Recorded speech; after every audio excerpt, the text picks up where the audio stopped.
Hello friends, welcome you all. आज हम vision IAS के 26th एंड 27th जनवरी वाले डेली करंट अफेयर्स डिस्कस करेंगे। डिस्कस करने से पहले अगर आपने हमारा टेलीग्राम चैनल ज्वाइन नहीं किया है, please do join that. The link has been given into the description box and you can click on that and वहाँ पर आपको important details along with certain facts which you can utilize into your mains answer writing and along with certain other informations regarding the classes you will get there, so please do join that. आज हमें friends 6 articles discuss करने हैं and काफ़ी important articles as per the syllabus निकल कर आई हैं। We will discuss one by one. So let's start. पहला आर्टिकल बेसिकली सुप्रीम कोर्ट ने centre along with election commission of India इनको नोटिस दी है on plea over pre poll freebies, यानी कि इलेक्शन से पहले जो फ्रीबीज दिए जाते हैं या फिर घोषणा की जाती है सो दैट जो वोटर्स है उसको आकर्षित किए जाएं। सुप्रीम कोर्ट ने इससे जुड़े सर्टेन गाइडलाइंस बनाने की बात, लेजिस्लेशन बनाने की बात centre along with election commission को कहा है। तो डिटेल से डिस्कस करेंगे इस इश्यू को, क्योंकि आपको भी पता है जैसे ही इलेक्शन नज़दीक आते हैं फ्रीबीज की बात भी सामने आ जाती है ना। चाहे आपका कुछ फ्री में गिफ्ट देने की बात हो या फिर जो कमिटमेंट की जाती हैं पॉलिटिकल पार्टीज के द्वारा कि अगर मैं पावर में आ गया तो फिर सर्टेन लोन वेवर कर दिए जाएंगे along with certain services free कर दिए जाएंगे लाइक इलेक्ट्रिसिटी। तो ये सब फ्री वीज के अंतर्गत आते हैं, ठीक है। सो सिलेबस में पहले हम देखते हैं। तो when we talk about the syllabus it will come under the appointment to various constitutional post, power, functions, responsibilities of various constitutional body. और आपको भी पता है election commission is a constitutional body, ठीक है। तो सुप्रीम कोर्ट ने एक नोटिस जारी किया है ऑन द प्ले, जिसके तहत इलेक्शन कमीशन से डायरेक्शन मांगी है कि गाइडलाइंस फ्रेम किए जाएं सो दैट जो पॉलिटिकल पार्टीज हैं उसको रोका जा सके फ्रॉम प्रमोशिंग और distributing the irrational freebies from the public funds. और आपको भी पता है ये सब जो फ्रीबीज दिए जाते हैं वो कहाँ से आते हैं? पब्लिक फंड्स से, ठीक है। अब बात करते हैं कि ये जो फ्रीबीज दी जाती हैं, ठीक है, इससे क्या कुछ कंसर्न्स निकल कर आते हैं। पहली बात तो ये कि फ्रीबीज के माध्यम से आपको भी पता है वोटर्स को डायरेक्टली और इनडायरेक्टली इन्फ्लुएंस किए जा सकते हैं, तो it is against the free and fair election. दूसरी इंपॉर्टेंट बात ये लेवल प्लेइंग फील्ड को डिस्टर्ब करता है। कैसे डिस्टर्ब करता है? तो आपको पता होना चाहिए कि जैसे कोई पार्टी है, ठीक है, अब उनके पास काफ़ी ज़्यादा एक प्रकार से सपोर्ट है अलोंग विथ मनी पावर है, तो ऐसे में वो एक पॉजिटिव साइड रहेंगे। साथ ही साथ कोई नई पार्टी आई है, अब उनके पास उतनी फाइनेंशियल बैकग्राउंड तो है नहीं, तो यहाँ पर एक प्रकार से लेवल प्लेइंग फील्ड का जो समानता देखने को मिलनी चाहिए वो नहीं मिलेगी। अलोंग विथ जो प्योरिटी है इलेक्शन प्रोसेस की वो भी कहीं ना कहीं वायलेट होती है। Along with free and fair election का जो रूट है या फिर जो बेस है, जो फाउंडेशनल प्रिंसिपल है, उसको भी शेक करता है।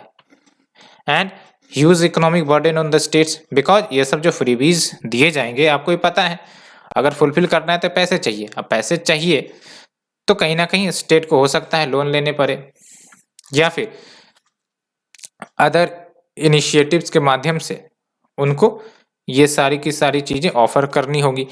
तो एक प्रकार से इकोनॉमिक बर्डन बढ़ेगा, क्योंकि ये सब जो फ्रीबीज दिए जाएंगे ये कोई इन्वेस्टमेंट तो है नहीं। एक प्रकार से मान के चलो कि जैसे लोन वेवर है तो ये कोई इन्वेस्टमेंट है नहीं, लेकिन अगर इन्हीं पैसों से कोई स्कूल या फिर health infrastructure, road infrastructure create किए जाते तो डेफिनेटली आपका इकोनॉमिक ग्रोथ, इकोनॉमिक बेनिफिट मिलता। अदरवाइज जो आपके रेवेन्यू एक्सपेंडिचर है जनरली अगर हम बात करें तो कोई कैपिटल जनरेट नहीं करते हैं, आपको पता है।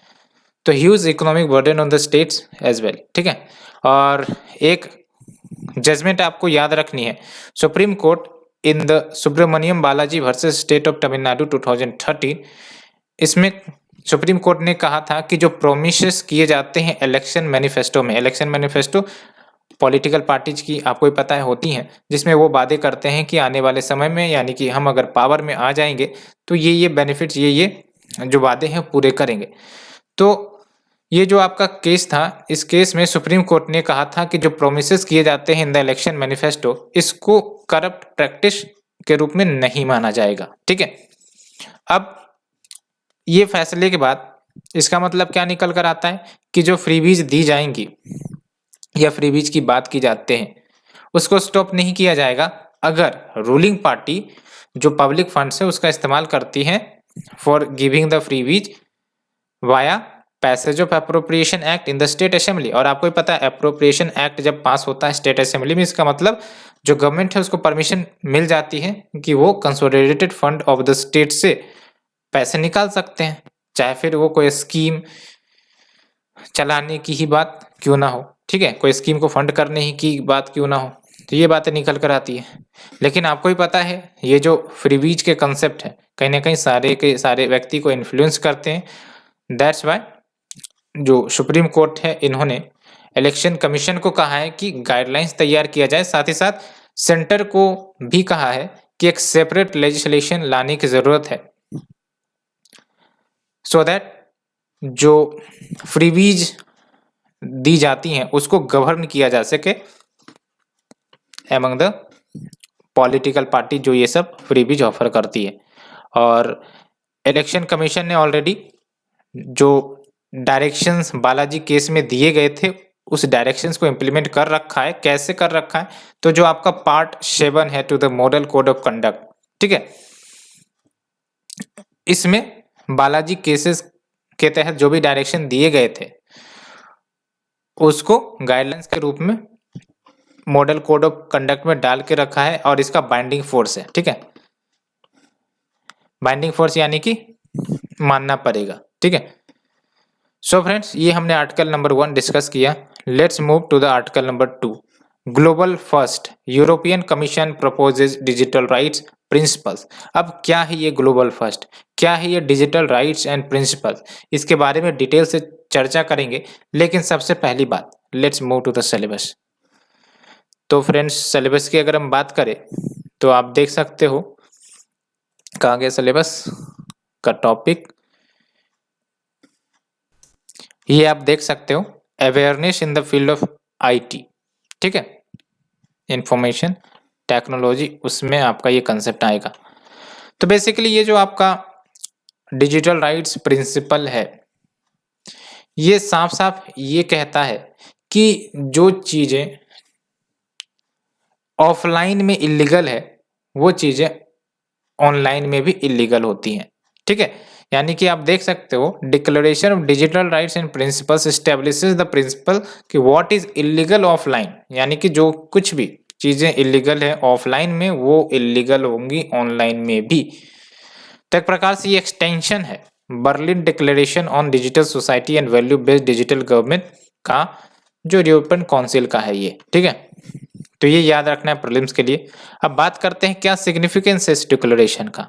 तो पहली बात तो जो लोगों के राइट्स हैं उसको प्रोटेक्ट करेगा, बिकॉज क्या कह रहा है ये, what is illegal offline should also be illegal online. तो डेफिनेटली जिसके लीगल राइट्स वायलेट हो रहे होंगे उनको तो प्रोटेक्शन मिलेंगी डिजिटल प्लेटफॉर्म पर भी। तो एक तो बात ये निकल कर आती है to protect the people's right, support democracy as well as ensure fair and safe online environment. दूसरी इंपॉर्टेंट बात ये कि एक प्रकार से जो पॉलिसी मेकर्स है कंपनीज हैं उनको गाइड प्रोवाइड करता है while dealing with the new technology, क्योंकि आने वाले समय में या फिर जो समय अभी चल रहा है नया नया डिजिटल टेक्नोलॉजी आ रहे हैं। अब उसके कारण जो सर्टेन इश्यूज रेज होते हैं उनके लिए ये आपका गाइड प्रोवाइड कर सकता है for the policy makers and companies. Next is your to promote these principles as a standard for the world countries, यानी कि ये जो प्रिंसिपल्स यूरोपियन कमीशन ने प्रपोज किया है उसको वर्ल्ड कंट्रीज में भी लागू किया जाए, ये भी एक आपका सिग्निफिकेंस है। ठीक है, एंड क्या की प्रिंसिपल्स हैं इसके तहत, तो पहली बात तो जो पीपल है उसको at the centre at the core में रखा जाएगा ऑफ द डिजिटल ट्रांसफॉर्मेशन। यानी कि जो टेक्नोलॉजी है वो डेमोक्रेटिक वैल्यूज को, है ना, उसको रेस्पेक्ट करेंगी। एंड दूसरा solidarity and inclusion. Solidarity and inclusion का मतलब क्या हुआ कि जो डिजिटाइजेशन का दौर चल रहा है इसमें ऐसा ना हो कि सर्टेन सेक्शन ऑफ पीपल वंचित हो जाए, है ना, सबको डिजिटाइजेशन का बेनिफिट मिले, ये है आपका solidarity and inclusion. And freedom of choice is the next significance. तो जो फ्रीडम ऑफ चॉइस है जिसके तहत लोगों को एक प्रकार से ऑप्शन मिलता है कि अपने इन्फॉर्म्ड चॉइसेस ऑनलाइन कर सके, तो there should be freedom of choice कि हमें क्या पसंद है, क्या हम एसेस करना चाहते हैं, क्या एसेस नहीं करना चाहते हैं। There should be the freedom of choice. Next is your participation in the digital public space by promoting an online open environment. यानी कि जो भी डिजिटल पब्लिक स्पेस है उसमें पार्टिसिपेशन हो सके लोगों का, कैसे, तो ऑनलाइन ओपन इन्वायरमेंट प्रोवाइड करके for a healthy vivid democratic debate. And safety security empowerment तो है ही है, जिसके तहत right to safe digital technology and सबसे इंपॉर्टेंट बात protect the privacy as well. And next is your green digital technology to achieve the green transition goals. तो green digital technology लाए जाएं so that green transition goal को achieve किया जाए। Green transition goals यानी कि वही एनवायरनमेंट को सेंटर में रखकर। एंड स्टेप्स क्या लिए गए भारत के द्वारा to protect the digital rights. तो एक तो वही जो लंबे समय से पेंडिंग चल रहा है, पर्सनल डाटा प्रोटेक्शन बिल, इतने बार हमने सुन चुके हैं लेकिन अभी तक ये पार्लियामेंट से पास नहीं हुआ है। Next is your information technology intermediary guidelines and digital media ethics for rule 2021, जो डिजिटल मीडिया को गवर्न करता है, ठीक है, इंक्लूडिंग द ये जो आपका ओवर द टॉप प्लेटफॉर्म आजकल नजर आ रही हैं। Next is your information technology act 2000। तो ये सब सर्टेन प्रोविजन है। हमेशा आपको कुछ ना कुछ ऐसे इन्फॉर्मेशन पता होनी चाहिए सो दैट अगर आप कोई क्वेश्चन आंसर कर रहे हो मेंस वाला, तो what is the government initiatives, है ना, सर्टेन प्रोविजंस क्या है, लीगल प्रोविजन क्या है, उसको अगर मेंशन किया जाता है तो कहीं ना कहीं एक अच्छा इंप्रेशन बनेगा that the writer knows very well about the issue and what are the certain principles that regulate the issue या core issue, ठीक है। सो फ्रेंड्स ये हमने आर्टिकल नंबर 2 डिस्कस किया। Let's move to the third article. Supreme court declines entry relief in plea to extend validity of expired FCRA licences of NGOs। तो ये मसला ये है बेसिकली कि बहुत सारे जो NGOs हैं जिनको फॉरेन कंट्रीब्यूशन मिलता था, तो इन NGOs का लाइसेंस एक्सपायर हो गया था और इन्होंने टाइमली वे में रिन्यू नहीं किए थे। दैट्स वाई इन NGOs का लाइसेंस ही कैंसिल कर दिया था सेंट्रल गवर्नमेंट ने। तो ये फिर पहुंचते हैं कोर्ट, सुप्रीम कोर्ट में कि भाई साहब एक्सटेंड कर दीजिए हमारी वैलिडिटी जो भी एक्सपायर्ड लाइसेंस हुई है। तो सुप्रीम कोर्ट ने डिक्लाइन कर दिया, ना भाई ऐसे नहीं। तो इसी से रिलेटेड हमारे न्यूज हैं और सुप्रीम कोर्ट ने क्या बोला है वो भी देखेंगे, और साथ ही साथ जो FCRA है और ये मेंस में क्वेश्चन आ चुके हैं इसके बारे में भी डिस्कस करेंगे। But let's see the syllabus first. तो देख सकते हो article number 3, where is article number 3 का सिलेबस। हाँ, डायरेक्ट सिलेबस का टॉपिक है आपका development process and development industry, role of NGOs and SHG self help group जिसको कहते हैं, ठीक है। तो सुप्रीम कोर्ट ने रिफ्यूज कर दिया है to extend the lapsed foreign contribution regulation act licence of approx 6000 NGOs, है ना। तो 6000 NGOs ने बेसिकली जो नॉर्म्स प्रिस्क्राइब किए गए थे FCRA के अंतर्गत for receiving the foreign funds, उनका अनुपालन सही तरीके से नहीं किया था, इसीलिए इनकी जो लाइसेंस है वो रद्द कर दी गई थी। और जब ये सुप्रीम कोर्ट के पास पहुंचे तो सुप्रीम कोर्ट ने भी रिफ्यूज कर दिया to extend the lapsed FCRA licences, ठीक है।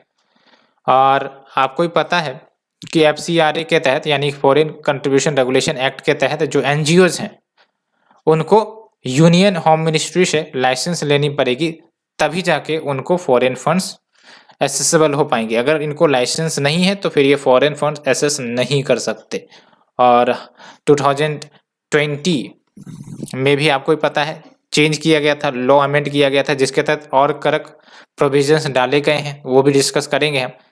तो FCRA का ओरिजिन क्या है, तो एफसीआरए की ओरिजिन बेसिकली 1976 के इमरजेंसी के पीरियड से निकल कर आती है, सो दैट फॉरेन डोनेशन को रेगुलेट किए जा सके टू द इंडिविजुअल्स और द एसोसिएशन। और आप याद करो 1976 इमरजेंसी के फेज को, तो कहीं ना कहीं उस स्थिति को ध्यान में रखकर ये जो एफसीआरए को लाया गया था, सो दैट ये जो आपके एनजीओज हैं जिनको फॉरेन सपोर्ट मिलता है in terms of monetary value, ये फंक्शन करे in the manner which is consistent with the values of A sovereign democratic Republic, है ना। यानी कि जो फॉरेन फंड्स हो डेमोक्रेटिक, भारत की सॉवरेनिटी, इंटीग्रिटी, वो सब को ध्यान में रखकर यूटिलाइज किया जाए। ऐसा नहीं कि भारत के जो प्रिंसिपल्स है, जो सिद्धांत है, उसके एंटी पर्पस के लिए इस्तेमाल हो। दैट्स वाई इसको लाया गया था, ठीक है। और इसको 2010 में अमेंड भी किया गया to consolidate the law on utilisation of foreign funds along with to prohibit the use of the funds for any activity which is detrimental to the national interest, ठीक है। तो ये बातें ध्यान रखनी है। एंड फिर से 2020 में इसको अमेंड किया गया था, जिसके तहत गवर्नमेंट को एक प्रकार से tighter control and scrutiny basically, ठीक है, over the funds and utilisation of foreign fund by NGO. कहने का मतलब ये है कि ये जो आपका 2020 में अमेंड किया गया है एफसीआरए को, इसमें गवर्नमेंट को एक प्रकार से टाइटर कंट्रोल देता है एनजीओ को रेगुलेट करने के लिए, एज वेल एज स्क्रूटिनी के लिए ओवर द फंड्स जो मिलते हैं इन्हें, एंड कहाँ यूटिलाइजेशन करनी है, किस पर्पज़ के लिए करनी है, कितने अमाउंट जो है एडमिनिस्ट्रेटिव एक्सपेंसेस के लिए करनी है, उन सबको रेगुलेट करता है। और अगर हम नए रूल्स की बात करें तो यहाँ पर हम डिस्कस करेंगे और आपको पता चल जाएगा क्या चेंजेज है और कितना टाइटर कंट्रोल है। एंड हालांकि जो टॉप कोर्ट है यानी कि सुप्रीम कोर्ट, ये अभी अपने वर्डिक्ट नहीं दिए हैं, बिकॉज पेटिशंस फाइल की गई थी जिसके तहत जो 2020 में अमेंडमेंट किए गए थे उसको चैलेंज किया गया है, जिसके तहत बहुत सारे रेस्ट्रिक्शन है। For example prohibiting transfer of foreign funds, है ना, दूसरे एनजीओज को फॉरेन फंड ट्रांसफर नहीं किए जा सकते। अलोंग विथ आधार की ज़रूरत होगी as identification for prior approval, and registration करना पड़ेगा, मैंडेटरी ओपन करना पड़ेगा एफसीआरए प्राइमरी अकाउंट, जो भी अकाउंट है जिसमें पैसे आने वाले वो एसबीआई ब्रांच में ही, वो भी न्यू दिल्ली के ब्रांच में, ठीक है। अदर चेंजेस जो आए हैं 2020 के अमेंडमेंट के बाद, तो देख सकते हो काफ़ी इंपॉर्टेंट है प्रीलिम्स के लिए भी। पब्लिक सेक्टर एम्प्लॉयज को फॉरवर्डन किया गया है to receive the foreign contribution along with what, जो ट्रांसफर ऑफ फंड्स, यानी कि जो भी फंड्स विदेशों से मिले हैं अंडर द एफसीआरए, दूसरे इंडिविजुअल या फिर ऑर्गेनाइजेशन को नहीं दिया जा सकता। यानी कि एक एनजीओ चाहेगा कि जो हमें फॉरेन फंड मिले वो दूसरे एनजीओ को ट्रांसफर कर दे तो वो नहीं होगा। Next is your quantum of administrative expenses eligible to be funded by FCRA funds lowered from 50 to 20%. What do you mean by that? यानी कि जो एडमिनिस्ट्रेटिव एक्सपेंसेस है, जैसे सैलरी देने की बात हो, है ना, एडमिनिस्ट्रेटिव एक्सपेंसेस की बात हो, तो एक तो ये हो गया। दूसरा होता है आपका कि जो ओरिजिनल मोटो है जिसके लिए पैसे डाले गए हैं, पैसे दिए गए हैं, वो हो गया, ठीक है। तो एडमिनिस्ट्रेटिव एक्सपेंसेस के तहत जो फंड है एट मैक्स 20% ही खर्च किए जा सकते हैं। बाकी जो 80% है वो आपका जो कोर ऑब्जेक्टिव है उसको फुलफिल करने के लिए किए जाएंगे। नहीं तो पहले क्या होता था कि जो फंड आए हैं उसको एडमिनिस्ट्रेटिव सैलरी देने में खर्च कर दिए जाते थे और नाम भर का पैसा जो ओरिजिनल पर्पस के लिए यूटिलाइज होता था। Next is your providing Aadhaar number mandatory. तो आधार नंबर को प्रोवाइड करना मैंडेटरी है for all officers, bearers, directors और key functionaries of the organisation. And even power भी है, और ये पावर बेसिकली सेंट्रल गवर्नमेंट के पास ही है कि सस्पेंड कर सकते हैं एफसीआरए रजिस्ट्रेशन को, जो भी एनजीओ है, for more than 180 days vested on the government. तो गवर्नमेंट को दी गई है power. And along with renewal of registration, यानी कि 5 साल का टेन्यूर होता है और उसके बाद रिन्यूअल लेनी पड़ेगी, ठीक है। और same level of scrutiny renewal के दौरान भी होंगी जैसे आपका न्यू एप्लीकेंट्स को होता है। नेक्स्ट जो डेजिग्नेटेड FCRA अकाउंट मैंने आपको बताया, मैंडेटरली SBI वो भी दिल्ली ब्रांच में क्रिएट करना पड़ेगा अगर फॉरेन फंड किसी NGO को रिसीव करना है तो। And along with what, voluntary surrendering of FCRA certificate option available to the non profit. तो ये प्रोविजन सब हमने डिस्कस किया, काफी इंपॉर्टेंट है प्रीलिम्स के लिए friends. So let's move to the next article. Indian space research organisations a small satellite launch vehicle to have maiden flight in April. तो इसरो का जो स्मॉल सैटेलाइट लॉन्च व्हीकल है वो आपका अप्रैल में फ्लाइट करने वाली है। और आपको ही पता है ये जो SSLV है, स्मॉल सैटेलाइट लॉन्च व्हीकल है ना, जो काफ़ी कम वेट की होती है, काफ़ी हैंडी होती है और काफ़ी कम समय में ये इंटीग्रेट हो जाती हैं और कॉमर्शियल पर्पस के लिए काफ़ी ज़्यादा बेनिफिशियल है। बिकॉज भारत की जो एजेंसी है इसरो, उनके पास बहुत सारे एक प्रकार से एप्लीकेशंस आते रहते हैं so that commercial satellite launch किए जा सके दूसरे देशों का। और ऐसे में ये जो आपका हैंडी लॉन्च व्हीकल है वो कहीं ना कहीं कॉमर्शियल ऑपरेशन को कंडक्ट करवाने में हेल्प करेगा। तो काफ़ी ज़्यादा बेनिफिट होने वाली है SSLV से और उसे हम देखेंगे आर्टिकल में। इससे पहले we should move to the syllabus. तो आप देख सकते हो जो आपका सिलेबस है, achievement of Indians in science and technology, इसके अंतर्गत आएगा। तो ये जो आपका SSLV D1 माइक्रोसेट है ये आपका अप्रैल 2022 में लॉन्च होने वाला है, यानी कि ठीक 3 महीने बाद। After the project delayed in July 2019। तो प्रोजेक्ट हालांकि 2019 में ही लॉन्च होने वाली थी, लेकिन कोविड-19 पैंडेमिक के कारण प्रोजेक्ट में डिले हुई। तो अगर हम SSLV के बेसिक की बात करें तो वेरी इंपॉर्टेंट फॉर प्रीलिम्स, तो इसको तैयार किया गया है to meet the launch on demand requirement, कि जैसे ही डिमांड आई उस डिमांड को फुलफिल करने के लिए हमने कोई सैटेलाइट लॉन्च करना है तो इस स्मॉल सैटेलाइट लॉन्च व्हीकल से लॉन्च कर दिया जाए। नहीं तो ये जो हैवी लॉन्च व्हीकल है, जैसे PSLV की बात कर ले, GSLV की बात कर ले, तो इनको इंटीग्रेट होने में काफ़ी ज़्यादा समय लगता है, अप्रोक्स 70 डे। तो रिक्वेस्ट आज हुई और इसको फिर सैटेलाइट लॉन्च करना है अगर बड़े हैवी सैटेलाइट लॉन्च व्हीकल से, तो 70 दिन 80 दिन का इंतजार करना पड़ेगा। तो इसके कारण क्या होगा कि प्रोजेक्ट एग्जीक्यूशन में डिले हो जाती है। लेकिन SSLV के माध्यम से अगर डिमांड आ जाइए तो काफ़ी कम समय में प्रोजेक्ट को एग्जीक्यूट करवाया जा सकता है, ठीक है, सैटेलाइट को लॉन्च करवाया जा सकता है। तो इससे भारत का जो कमर्शियल सेक्टर है वो भी बूस्ट होगा, है ना। तो देख सकते हो आप ये 3 स्टेज ऑल सॉलिड व्हीकल, जिसमें कैपेबिलिटी भी है कि 500 kg का सैटेलाइट लॉन्च कर सकता है 500 किलोमीटर लो अर्थ ऑर्बिट में। यानी कि सिंपल शब्दों में क्या है, तो ये जो आपका SSLV है, पहली बात तो ये कि ये 3 स्टेज व्हीकल है और तीनों जो है सॉलिड फ्यूल व्हीकल स्टेज है, ठीक है। देख सकते हैं first stage solid motor, second stage solid motor, third stage solid motor, ठीक है। और लगभग 500 kg के सैटेलाइट को ये लॉन्च करवा सकता है 500 किलोमीटर लो अर्थ ऑर्बिट में। और लो अर्थ ऑर्बिट आपको पता है, जैसे आपका जो European space international space station है वो आपका लो अर्थ ऑर्बिट में ही है ना। एंड जो पोलर सैटेलाइट लॉन्च व्हीकल है PSLV जिसकी बात मैं कर रहा था, ये लगभग 1000 kg या उससे एबव के वेटेज को भी लॉन्च कर सकते हैं ना। तो देख सकते हो PSLV can launch satellite waiting above 1000 kg। और ये जो आपका SSLV है स्मॉलेस्ट व्हीकल है, स्मॉलेस्ट लॉन्च व्हीकल कह सकते हो, जिसका 110 टन मास है। एंड सिग्निफिकेंस आपको समझना जरूरी है। पहली बात तो टर्न अराउंड टाइम को ये कम करेगा। कैसे? तो जो आपके हैवियर लॉन्च व्हीकल है उसको इंटीग्रेट करने में, क्योंकि आपको पता है किसी भी सैटेलाइट को लॉन्च करना है तो पहले उसका व्हीकल तैयार करना पड़ेगा और व्हीकल को इंटीग्रेट करने में समय लगते हैं, है ना। इतने बड़ी बड़ी जो कंपोनेंट्स है उसको अटैच करने पड़ते हैं तो डेफिनेटली टाइम ज़्यादा लगता है।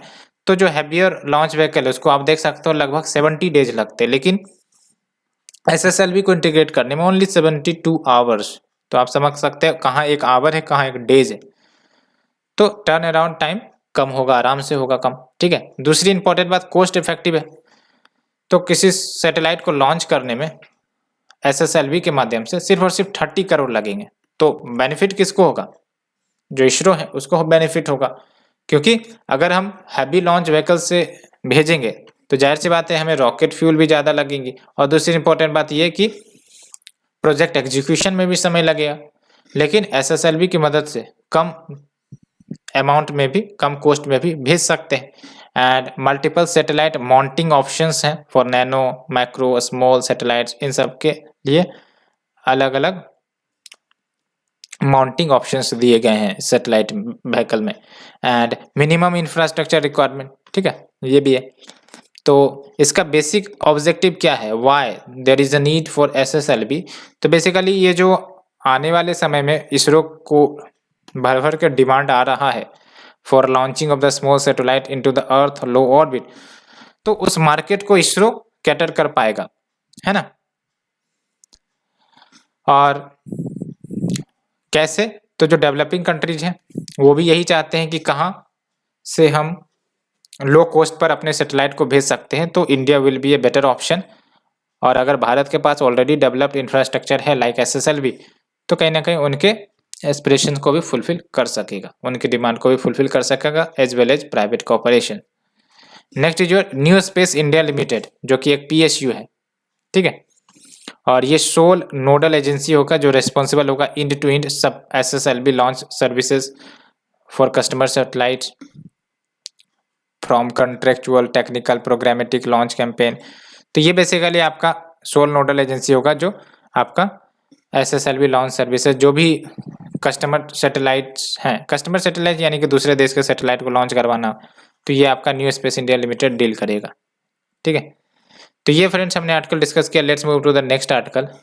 Central vigilance commission revises standard operating procedure for implementing the integrity pact. तो सबसे पहली बात तो यही कि इंटीग्रिटी पैक्ट क्या होता है, उसको समझने से पहले हम लोग सिलेबस जरूर देखेंगे। तो सिलेबस देख सकते हो आप।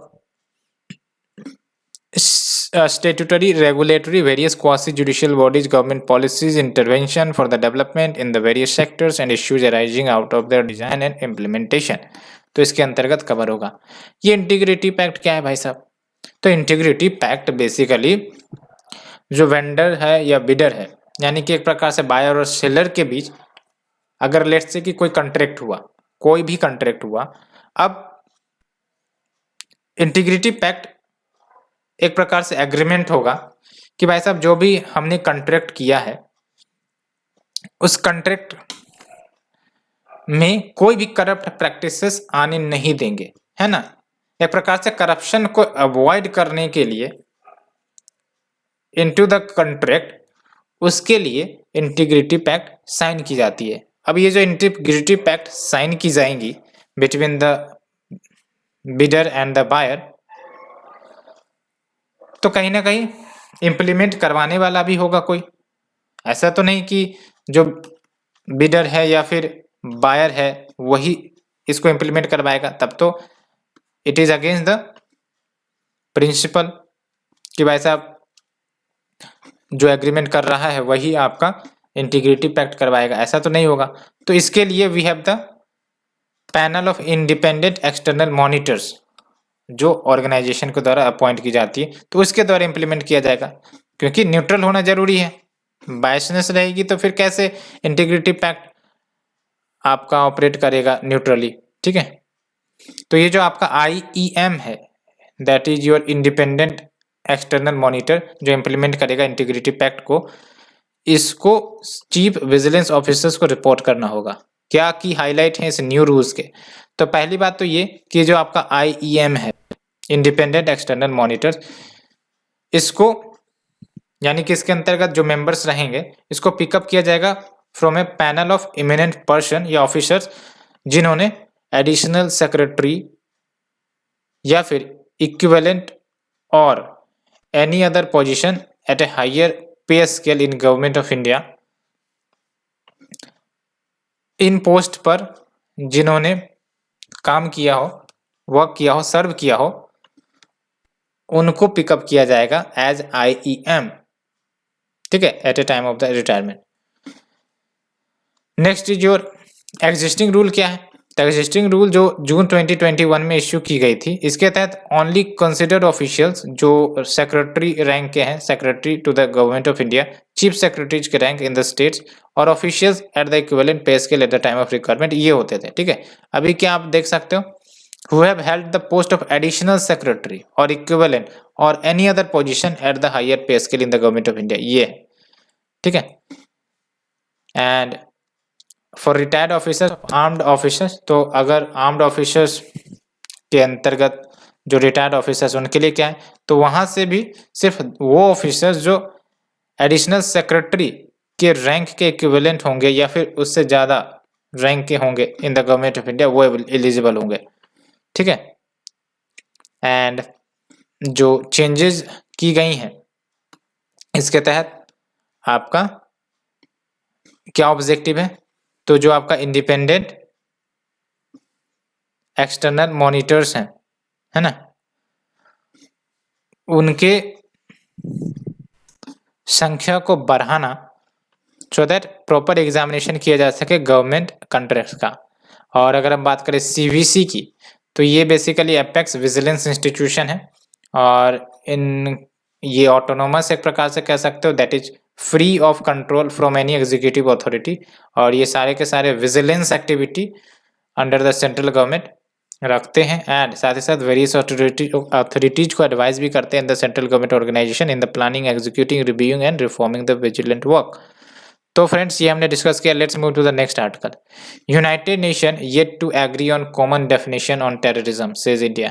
आपको पता होगा कि टेररिज्म की इतनी सारी बातें होती है लेकिन टेररिज्म कहीं पर भी डिफाइन भी नहीं किया गया है in the United nation convention.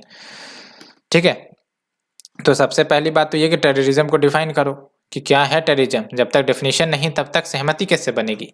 लेकिन डिफरेंट नेशंस जो है डिफाइन नहीं करना चाहते, एक सहमति पर नहीं आना चाहते, क्योंकि सबके अपने अपने वेस्टेड इंटरेस्ट होते हैं, दैट्स वाई। तो सिलेबस की अगर हम बात करें तो यहाँ पर आप देख सकते हो important international institution, agencies, forums and there structure and there mandate. तो देख लो आप, United nation general assembly meeting जो हुई वहाँ पर इंडिया ने कंसर्न रेज किए हैं कि जो आपका यूनाइटेड नेशन है, इन्होंने कोई कॉमन डेफिनेशन टेररिज्म पर सहमति ही नहीं जताई है। साथ ही साथ वेल कोऑर्डिनेटेड पॉलिसी जो होनी चाहिए वो भी क्राफ्ट नहीं की है to tackle the global cause and dismantle the enabling network that promote the terrorism. और वैसे तो इंडिया ने बहुत पहले 1986 में ही comprehensive convention on international terrorism का ड्राफ्ट प्रपोज किया था, लेकिन इसको इम्प्लीमेंट ही नहीं किया गया। क्यों? बिकॉज टेररिज्म के डेफिनेशन पर कोई पूर्णतः एक रूप से सहमति ही नहीं जताता। डिफरेंट नेशंस अपने अपने कंसर्न्स रेज करते हैं क्योंकि अपने अपने उनके वेस्टेड इंटरेस्ट होते हैं। और जो CCIT है यानी कि comprehensive convention on international terrorism, ये एक प्रकार से लीगल फ्रेमवर्क है जो बाइंडिंग करता है सारे सिग्नेटरीज के ऊपर कि ये फंड नहीं देंगे, साथ ही साथ सेफ हेवन नहीं प्रोवाइड करेंगे to the terrorist group. Major objective of CCIT क्या है? तो पहली बात तो यूनिवर्सल डेफिनेशन ऑफ टेररिज्म का जो सारे के सारे 193 मेंबर्स जो अंगा के हैं यानी कि यूनाइटेड नेशन जनरल असेंबली के, वो अडॉप्ट करे अपने क्रिमिनल लॉ में।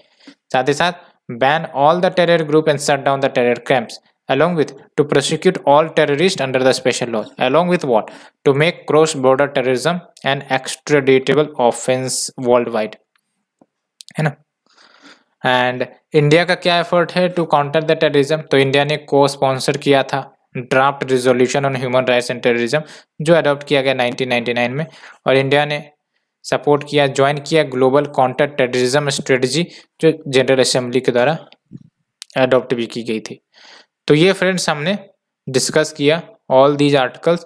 एंड अगर हम बात करें प्लेसेस इन न्यूज की तो सर्बिया, तो सर्बिया आपका कंट्री है in the west central Balkans. ठीक है, ये है आपका सर्बिया। और इनिशियली ये जो सर्बिया है पहले यूगोस्लाविया का पार्ट हुआ करता था। पॉलिटिकल फीचर की बात करें तो सर्बिया का कैपिटल बेलग्रेड है। और ये आपका कहाँ पर लाई करता है ये बेलग्रेड कैपिटल? तो डैन्यूब और सवा रिवर के कन्फ्लुएंस पर। और it is bordered by Bosnia Herzegovina, Croatia, Republic of Macedonia, Montenegro, Kosovo, Bulgaria, Hungary, Romania. Geographical features आप देख सकते हैं, इंपॉर्टेंट माउंटेन रेंजेस जैसे दिनारिक अल्प्स यहाँ मिल जाते हैं, ठीक है, कार्पेंथियन रोहोडोप माउंटेन सिस्टम। एंड ड्रेनेज की बात करें तो डैन्यूब रिवर सिस्टम ही है, और ये जो डैन्यूब रिवर है ब्लैक सी में फ्लो करता है। टिसा रिवर की बात करें तो मोस्ट प्रोमिनेंट ट्रिब्यूटरी है डैन्यूब की। फिर नेक्स्ट जो नील रिवर, तो ये नील रिवर आपको ही पता है अफ्रीकन देशों से फ्लो करती है, ठीक है। और ये longest river in the world आप देख सकते हो, ठीक है, longest river in the world. और ये साउथ ऑफ द इक्वेटर से राइज करती है, यानी कि इक्वेटर से, इक्वेटर है आपका, उसके साउथ से आपका निकलती है ये। एंड ये साउथ से नॉर्थ की तरफ ईस्टर्न अफ्रीका के अलोंग बहती है, ठीक है, ये आप देख सकते हैं इधर, ठीक है। और ये लगभग 6600 किलोमीटर का डिस्टेंस कवर करती है, और ये मेडिटेरेनियन सी में ड्रेन होती है। और इसका बेसिन की बात करें तो टंजानिया को कवर करता है, Burundi, Rwanda, Democratic Republic of Congo, Kenya, Uganda, South Sudan, Ethiopia, Sudan, cultivated part of the Egypt. And इनके 3 मेन ट्रिब्यूटरीज है, white Nile, blue Nile and Atbara. Atbara भी याद रखना है आपको। व्हाइट नील आपका लेक विक्टोरिया से निकलती है, और ये लेक विक्टोरिया अफ्रीका का लार्जेस्ट लेक है। और ये आपका लेक विक्टोरिया जो है युगांडा, कीनिया, तंजानिया को टच करता है। और ब्लू नील का जो सोर्स है वो आपका लेक तना है, जो कि लेक तना आपका इथोपिया में। सो फ्रेंड्स, ये हमने ऑल द आर्टिकल्स डिस्कस किया विद ग्रेट डिटेल। होप आपको पसंद आई होगी, एंड अगर पसंद आ रही है please do like share subscribe. Thank you friend, thank you very much.